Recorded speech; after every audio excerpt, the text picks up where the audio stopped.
Hello guys, myself Naval Singh Pawar, physics educator in NEET UG. तो कैसे हो आप लोग? कैसी चल रही है आप लोगों की प्रिपरेशन? लगभग नीट एग्जाम में 1 मंथ और बाकी है और अभी आप सब लोग अच्छे से इसके लिए प्रिपेयर कर रहे होंगे।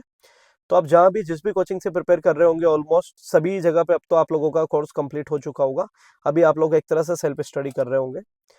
तो जो यहाँ पर मैं आज वीडियो लेकर आया हूँ उसमें मैं बात करने वाला हूँ, जैसे मैंने अपने लास्ट वीडियो में बात करी थी कि अगर आपको कोई प्रॉब्लम हो तो आप बता सकते हैं। तो मुझे अलग अलग प्लेटफॉर्म से बच्चों से जो इनपुट मिला है वो यह है कि सर अभी हम लोगों के कोचिंग में क्या है, मॉक टेस्ट चल रहा है। तो उसके लिए हमारा सिलेबस पूरी तरह से कंप्लीट भी हो जाता है, फिर भी हमारा स्कोर 400 450 500 550 की रेंज में ही रुक जा रहा है। हम जितना सिलेबस कंप्लीट करके जा रहे हैं उतना अच्छा हमारा स्कोर नहीं आ पा रहा है। तो इसके लिए हम क्या कर सकते हैं? तो देखो, यहाँ पर मैं आपको कुछ चीजें बताने वाला हूँ। तो सबसे पहले तो जब भी आप अपनी सेल्फ स्टडी कर रहे हो तो वहां पे आप क्वेश्चन प्रैक्टिस करते होंगे, तो वो आप टाइम लिमिट में करो। उम्मीद है मुझे अब तो आप लोग कर ही रहे होंगे। अगर फिर भी कोई बच्चा अभी भी टाइम लिमिट में नहीं कर रहा है तो वो टाइम लिमिट में करना स्टार्ट करें। सेकेंडरी चीज ऐसे समझो, जैसे क्या होता है बेटा कि कई बार हम कोई भी काम प्लान कर लेते हैं कि मुझे ये करना है और हम उसके लिए प्रिपेयर भी कर लेते हैं, लेकिन जब हम उसे एग्जीक्यूट करने चाहते हैं तो कई ऐसी नई चीजें सामने आती है हमारे सामने जो हमने सोची भी नहीं होती और हमें उनसे डील करना होता है। तो ऐसा ही कुछ पेपर में होता है।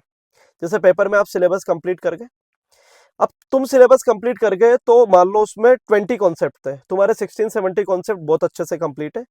3-4 कॉन्सेप्ट ऐसा है तुम्हें लग रहा है कि ये मेरे कंप्लीट है, लेकिन वो तुम्हें उतने अच्छे से कंप्लीट नहीं हो पाए।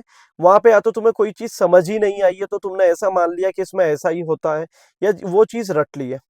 और जब तुम पेपर देने चले गए और उसी कॉन्सेप्ट का क्वेश्चन आ गया तो तुम अपने अकॉर्डिंग कर रहे हो उसको कि इसमें तो ऐसा ही हुआ करता था और वो लगाया और वो क्वेश्चन गलत हो गया।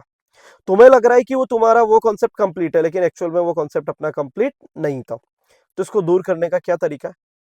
जैसे आप सिलेबस कंप्लीट करने के बाद एग्जाम देने जाओगे तो हर 4-5 दिन के गैप में आपका एग्जाम हो रहा है, तो मैं बोलता हूँ बेटा उस मॉक टेस्ट के पहले आप उसी सिलेबस का आप एक और पेपर प्रैक्टिस करके जाओ।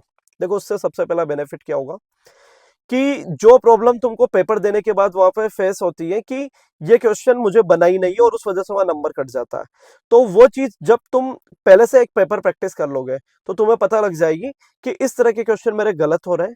और तुम उसकी प्रैक्टिस करके उस कॉन्सेप्ट को अच्छे से समझ के जब तुम वो मॉक टेस्ट देने जाओगे तो वहां तुम्हारा स्कोर अच्छा आएगा। ठीक है? तो आप ऐसा करो, अब तो कम से कम हर अल्टरनेट डेज के बाद आप अपना एक एग्जाम देना स्टार्ट कर दो।